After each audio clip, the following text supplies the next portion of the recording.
In this video, I will show you how to recover hacked Telegram account. So the first thing you need to do is go to Google.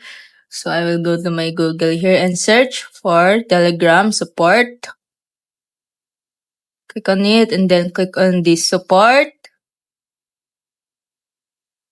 Then after that, type this in please describe your problem. So my account has been hacked. Can you help me recover it?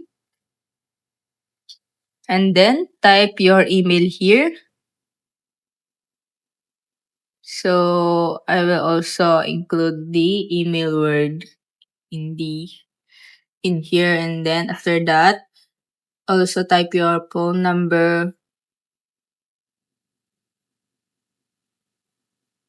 So I will type my phone number here, and then here type your full legal name.